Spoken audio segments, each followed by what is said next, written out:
देखो वो कथा कैसी थी, वो कथा आज जैसी नहीं थी कि 4 घंटे सुनाया बंद कर दिया, घर पे जाके आराम कर लिया, खूब खाया पिया, रात को सोए, 1 बजे फिर आ गए, 5 बजे फिर बंद कर दिया। ऐसी कथा नहीं थी वो कथा तो ऐसी थी कि दिन रात चलती ही रहती थी, वो कथा बंद नहीं होती थी। ऐसी कथा थी जिसमें परीक्षित जी को भूख प्यास भी नहीं लगी, उनको भूख नहीं लगी, प्यास नहीं लगी। हाँ, सुखदेव जी ने बीच में एक बार जरूर टोका, बोले राजा आज तुम्हें कथा सुनते सुनते इतना समय हो गया, 3-4 दिन हो गए, तुमने जलपान भी नहीं किया, थोड़ा पानी पी लो। तो परीक्षित जी ने सुखदेव जी को कहा कि भगवान आपने मुझे पानी की याद दिला दी, मैं चाहता हूं कि भगवान के जो कथामृत का मैं पान कर रहा हूं, ठाकुर जी की अमृतमयी कथा का जो मैं पान कर रहा हूं, इसको पीने से मुझे तो पानी का, भोजन का ध्यान भी नहीं रहा है कि मुझे भूख लगती है, मुझे प्यास लगती है, ऐसा कुछ भान नहीं है मुझे।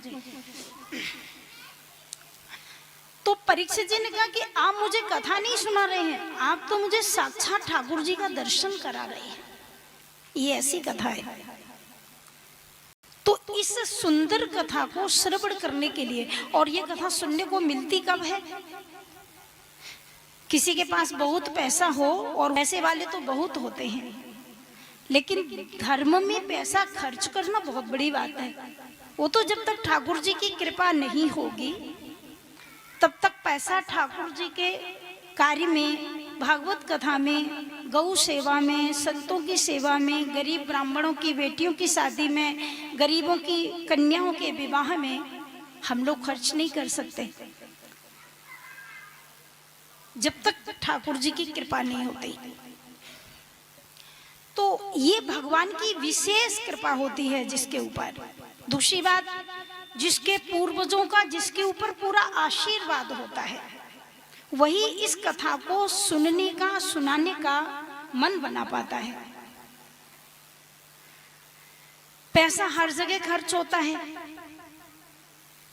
लेकिन धर्म में जो पैसा खर्च किया जाता है, तुलसीदास बाबा ने लिखा है, सो धन धन्य प्रथम गति जाकी, धन्य पुण्य रत मत सोई पाकी।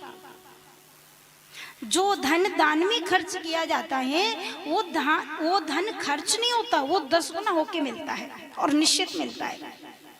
शास्त्र तो ऐसा कहते हैं कि हम जो भी चीज, जो भी तुम्हें देते हैं वो हमें 10 गुनी होके मिलती है। यदि हम आपको एक गाली देंगे तो हमें 10 गालियां मिलेंगी, यदि हम आपको 10 रुपया देंगे तो हमें 100 रुपया मिलेगा, यदि हम आपकी 1 बार स्तुति करेंगे तो आप हमारी 10 बार स्तुति करेंगे, क्योंकि जो कुछ भी हम किसी दूसरे को देते हैं वो हमें 10 गुना होके मिलना ही है, मिलता है। तो ये भागवत कथा जो है, कलिकाल में सबसे सुंदर सरल उपाय यही है, हमारे कल्याण का साधन, हमारी मुक्ति का साधन। घर गृहस्थी में रहते हुए थोड़ा सा परिश्रम करके हम अपने आप का उद्धार करें तो कैसे कर सकते हैं? तो उसके लिए है श्रीमद् भागवत कथा। क्योंकि मुक्ति दाने न गर्जति, मुक्ति की गर्जना यदि कोई करता है तो बस सिर्फ श्रीमद् भागवत कथा। बड़े बड़े पापियों को, बड़े बड़े पतितों को जिसने उद्धार कर दिया। तो ऐसे सुंदर सुंदर प्रसंग इस कथा में आए हैं।